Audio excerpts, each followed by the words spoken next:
Ma fiancée a posté qu'elle passait au niveau supérieur après avoir rencontré un homme riche. J'ai commenté, tellement heureux pour toi, puis j'ai annulé le mariage. Sa panique a commencé lorsque la femme de cet homme l'a contacté. En fait, Alexandre, 32 ans, homme, était ou plutôt j'étais fiancé à Claire, 29 ans. Nous étions ensemble depuis 4 ans. Notre mariage devait avoir lieu dans 9 semaines. 9 semaines. Je suis analyste de données. J'examine les schémas. Je suis pragmatique. C'est peut-être ce que tu as trouvé ennuyeux. J'ai toujours pensé que cela me rendait fiable. Je gagne bien ma vie. Notre vie était confortable. Nous économisions pour une maison. Je payais la majeure partie du mariage, les parents de Claire contribuant pour un petit montant fixe. Je suis organisé, donc je gérais tous les fournisseurs et les contrats. Le week-end dernier, Claire est allée à une conférence de 3 jours sur les femmes leaders. Elle travaille dans le marketing et son entreprise a payé. J'étais vraiment un soutien. Je l'ai conduite à l'aéroport. Nous nous envoyions des messages comme d'habitude. Puis, hier soir, samedi, ces messages sont devenus lents. Je me suis dit qu'elle était occupée à réseauter, et oh mon Dieu, elle l'était. Vers 22 heures, je naviguais sur les réseaux sociaux. Une nouvelle publication de Claire. Ce n'était pas une story. C'était une publication permanente sur sa grille. La photo la montrait trinquant une flûte de champagne avec un homme que je n'avais jamais vu. Il était plus âgé, peut-être la quarantaine, portant une montre qui coûtait probablement plus cher que ma voiture. Ils étaient sur un bar en rooftop, avec les lumières de la ville en arrière-plan. Elle rayonnait d'une manière que je n'avais pas vue depuis longtemps. Mais la photo n'était pas le coup de poing. C'était la légende, j'ai eu ma chance pour vivre. J'améliore enfin mon style de vie. Visage clignotant. C'est tellement incroyable de se connecter avec des gens qui voient votre valeur. Nouveau Horizon valeur du réseautage amélioration. Je l'ai fixé du regard. Améliorer mon style de vie. Elle ne parlait pas d'un nouveau travail. Elle parlait de lui. L'homme sur la photo. Et j'étais le style de vie dont elle se mettait à niveau. L'émoji clignotant. Elle en était fière. J'ai eu froid. Pas chaud, pas en colère, juste glacial. Mes mains étaient parfaitement stables. Les 4 dernières années se sont mises en place. Les petites plaintes concernant ma voiture, sur la taille quand je suggérais des vacances locales au lieu d'un voyage international. Le réseautage qu'elle faisait. J'ai ouvert les commentaires. Ses amis étaient déjà là. Oui, ma belle. Vas-y. Qui est-il? Les yeux. C'est une montre sérieuse. Feu. J'ai tapé un mot et j'ai appuyé sur « Publier ». Mon nom d'utilisateur avec l'underscore. Félicitations. Ses amis sont restés silencieux. L'un d'eux a supprimé son commentaire. Claire a dû recevoir la notification instantanément car mon téléphone s'est allumé avec son message. Claire, qu'est-ce que ça veut dire? Claire, pourquoi as-tu commenté ça? Claire, ce n'est qu'une blague de réseautage. Je n'ai pas répondu. Une blague, n'est-ce pas? J'ai éteint mon téléphone. J'ai ouvert mon ordinateur portable. J'ai ouvert le dossier du mariage sur mon bureau, celui avec tous les contrats. J'étais le seul dessus, mon nom, ma carte de crédit enregistrée pour tous les acomptes. Pragmatisme. 22h17. J'ai appelé la ligne 24H24 de notre lieu, le Lys Doré. C'est tombé sur leur gérant de nuit. J'ai expliqué que je devais annuler. Il a dit que je perdrais la compte non remboursable de 5 000 €. Je comprends, ai-je dit. Veuillez l'annuler. Envoyez-moi un email de confirmation immédiatement. Monsieur, êtes-vous sûr? Nous ne pouvons pas relouer avec un préavis aussi court. J'en suis sûr à 100%. Annulez-le. L'email est arrivé à 22h19. Statut, annulé. 22h20. J'ai envoyé un email à Traiteur Saison. J'ai trouvé la clause d'annulation dans le PDF. Plus de 60 jours avant. Je ne perds que la compte de 1 000 €. Objet, annulation événement numéro 4512. Mon nom est Claire. Corps, conformément à la section 4A de notre contrat. Par la présente, j'annule notre événement pour la date du. Je comprends que cela entraîne la perte de l'acompte de 1000 €. Veuillez confirmer la réception. 22h24. Photographie Emma Momentum. Même affaire. Perte de l'acompte de 750 €. 22h28. J'ai envoyé un email au groupe, les casquettes de nuit. Perte de l'acompte de 500 €. Dommages totaux, 7250 €. J'ai mis ce chiffre dans un nouveau tableur. Titre, attaque de Claire. Je n'avais pas fini. Les invités, nous avions 150 personnes invitées. Les faire-part étaient partis. Les gens réservaient des vols. Il serait cruel de les laisser la prendre par oui-dire. J'ai ouvert mes emails. J'ai affiché le tableur de la liste des invités. J'ai copié les 150 adresses email. Je les ai collées dans le champ CCI. C'était la partie importante. Je ne pouvais pas être émotif. Je devais être factuel. Ce n'était pas une vengeance. C'était une annonce. Elle a fait son annonce. Maintenant, je faisais la mienne. J'ai pris une capture d'écran de sa publication sur les réseaux sociaux. La photo, la légende, mon commentaire de félicitations. Je l'ai jointe à l'email. Objet, annulation de mariage. Alexandre et Claire. Corps, chers amis et famille, cet email a pour but de vous informer avec grand regret que le mariage entre moi et Claire, prévu pour le date, est annulé. La raison de cette annulation soudaine est la décision de Claire de poursuivre une amélioration de son style de vie qu'elle a annoncé publiquement ce soir. Voir la capture d'écran ci-jointe. Cette nouvelle opportunité semble être en conflit avec son engagement préalable envers moi. J'ai déjà informé tous les fournisseurs, le lys doré, traiteur saison, etc., et j'absorbe les acomptes non remboursables. Vous n'avez donc pas à vous en soucier. À ceux d'entre vous qui ont déjà pris des dispositions de voyage ou d'hébergement, je suis profondément désolé pour les désagréments et les dépenses. Je ne l'apprends moi-même que maintenant et je voulais vous le faire savoir le plus tôt possible. Veuillez ne pas contacter Claire car elle profite de sa conférence et se concentre sur ses nouveaux horizons. Toutes les questions peuvent m'être adressées, bien que je demande un peu de patience. Sincèrement, Alexandre. Mon doigt a plané sur le bouton d'envoi pendant peut-être 10 secondes. J'ai pensé à l'humiliation, au gaspillage, au mensonge. J'ai cliqué sur envoyer, puis je me suis déconnecté. J'ai emballé une semaine de vêtements dans un sac de sport. J'ai pris mon ordinateur portable, ma brosse à dents et ma copie du bail. Notre appartement est le mien. Je l'ai loué 1 an avant qu'elle n'emménage. Elle n'est pas sur le bail. Elle me paie une part convenue chaque mois, mais ce n'est pas un loyer. C'est juste une contribution. Je suis sorti, j'ai fermé la porte à clé et j'ai conduit chez mon ami Benoît. Je suis arrivé vers 23h30.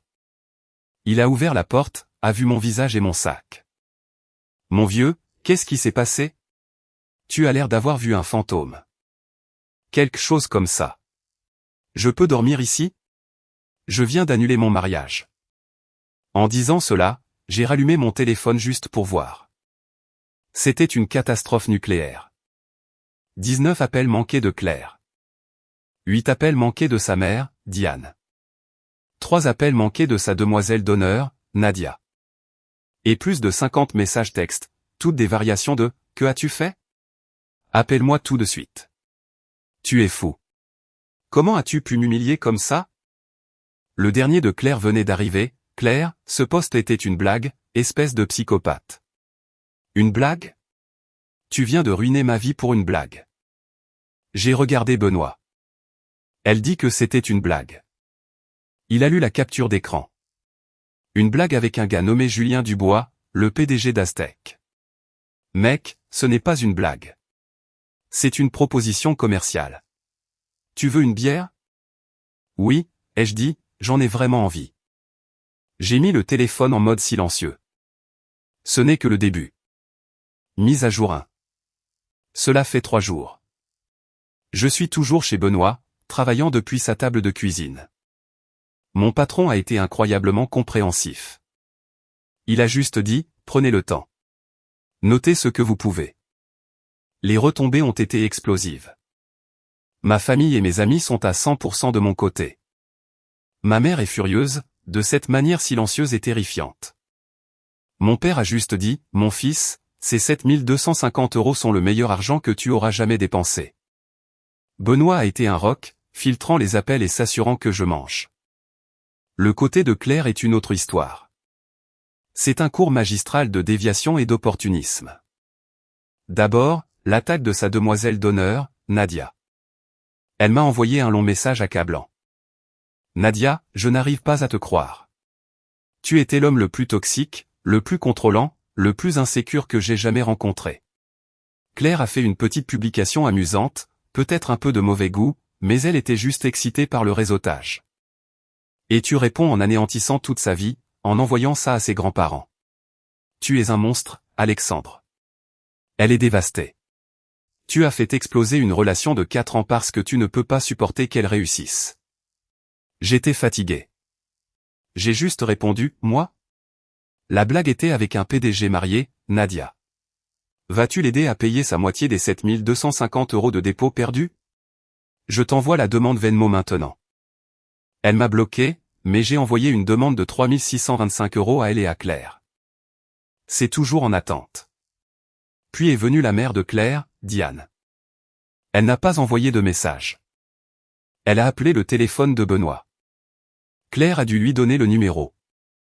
Benoît, Dieu le bénisse, me l'a juste tendu. Diane, Alexandre. Alexandre. Enfin. Tu dois arrêter ça tout de suite. Moi, arrêter quoi?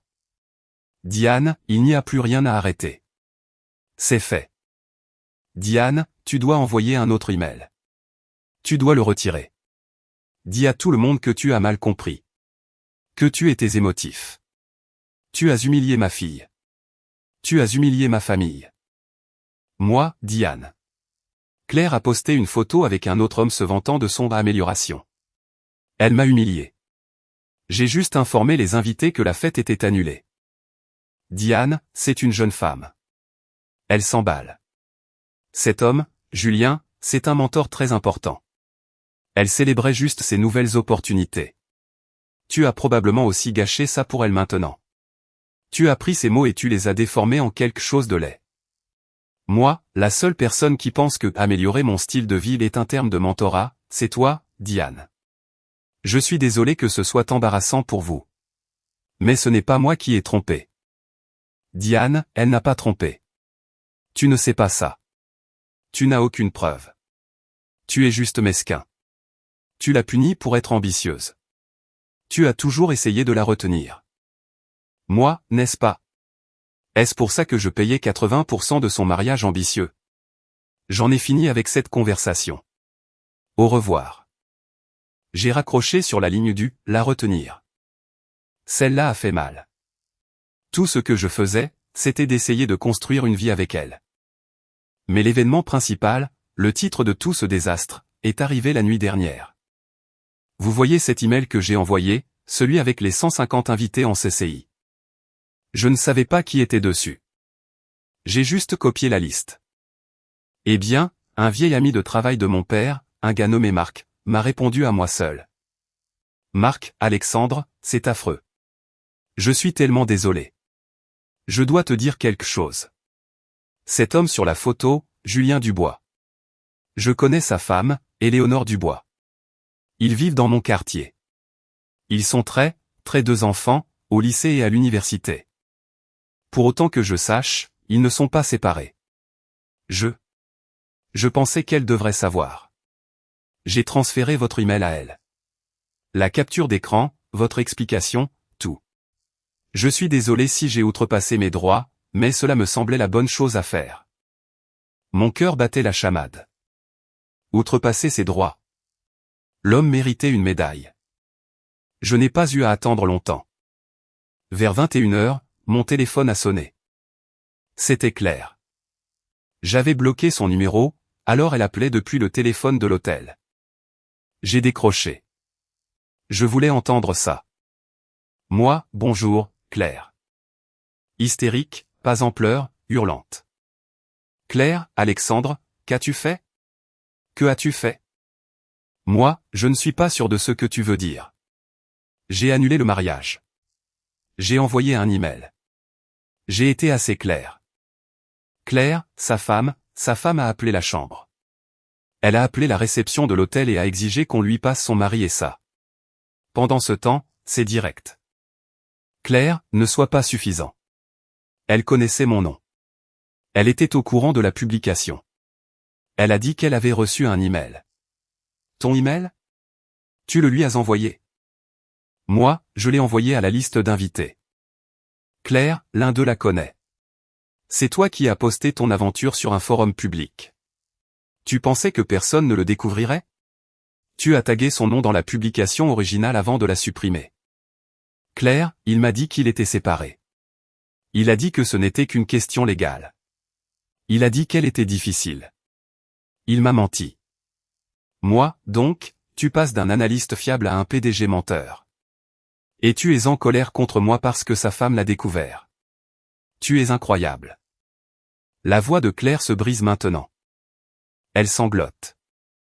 Elle gèle ses cartes. Il est au téléphone avec sa banque. Il hurle. Mon vol de retour est demain.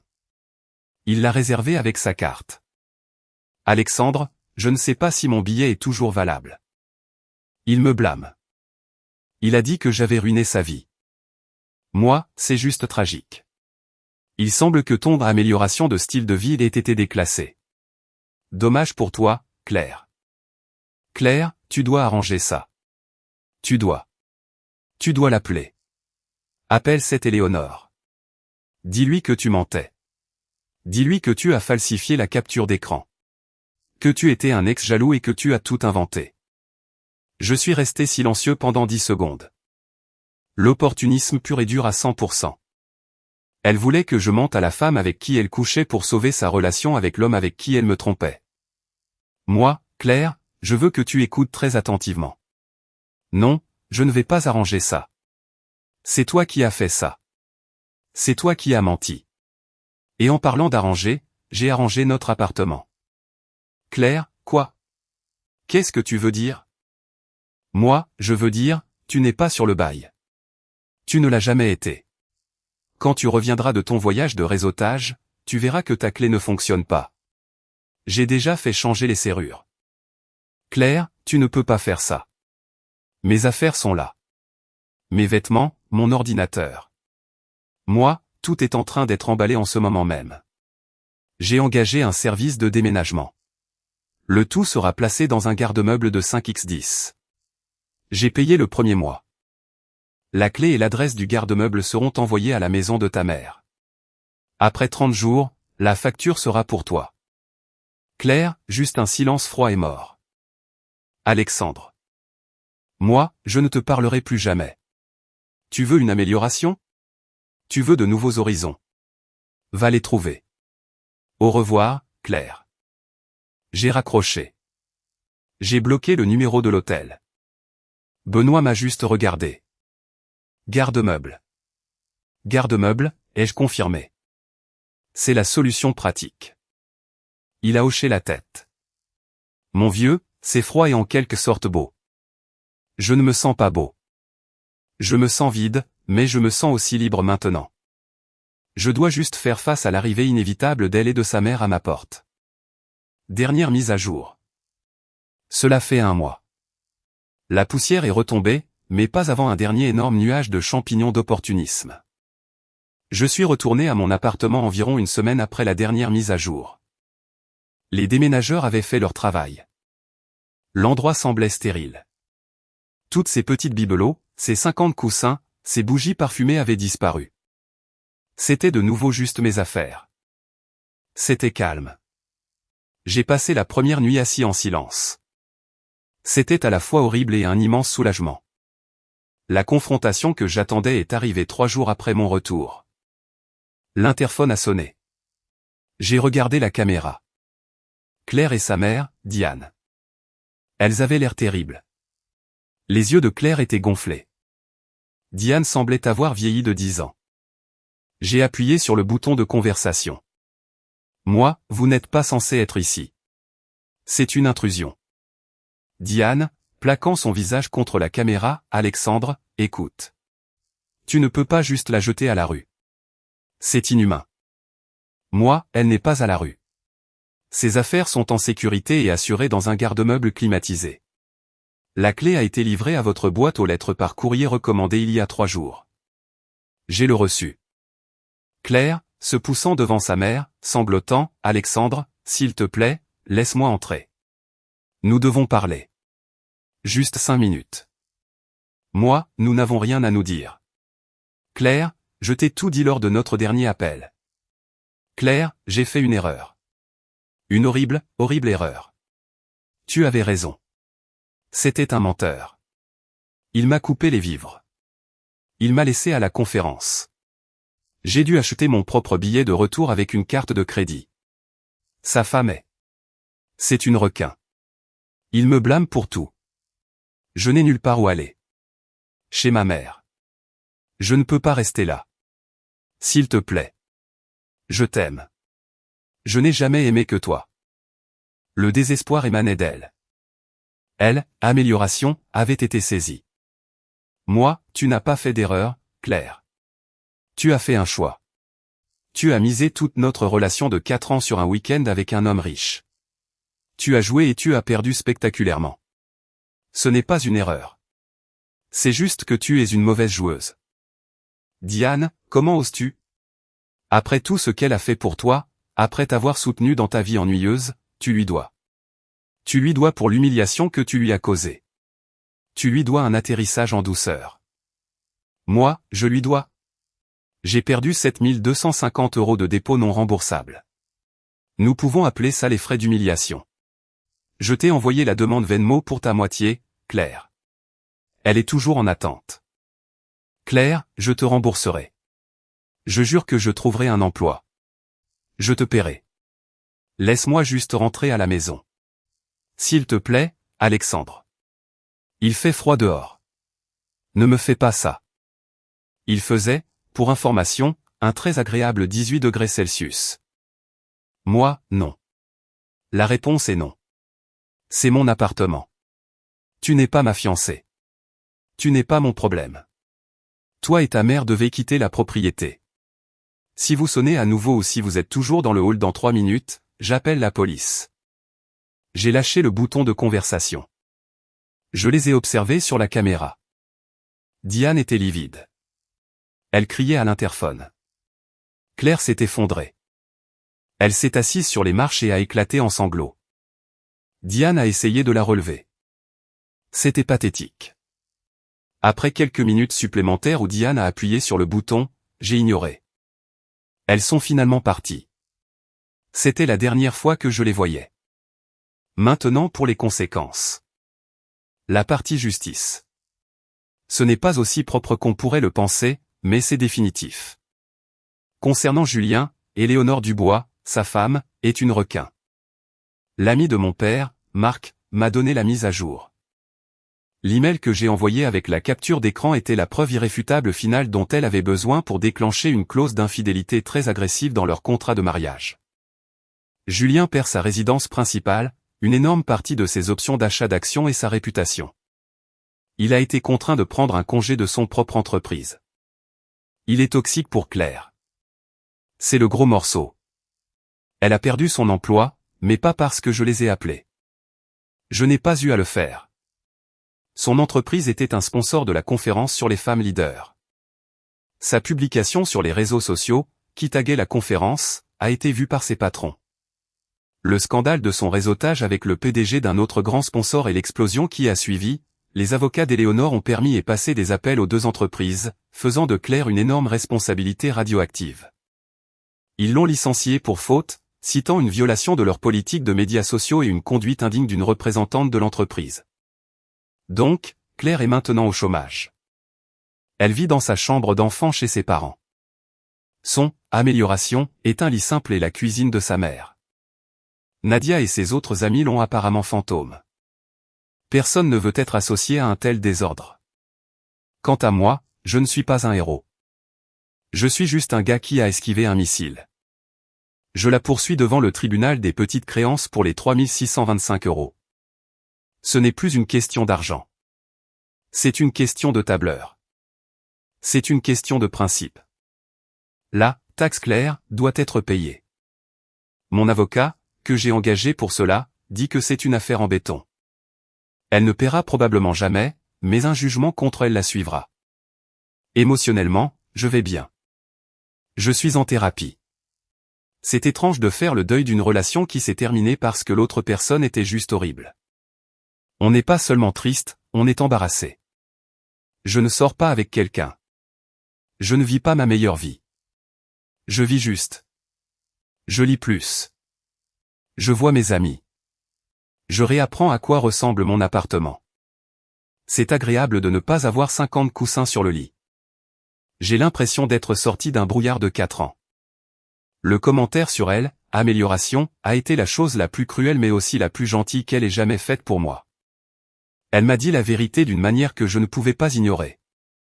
Elle voulait améliorer son style de vie. Au lieu de cela, elle a amélioré le mien. Je suis juste triste que cela m'ait coûté 7 250 € pour le découvrir.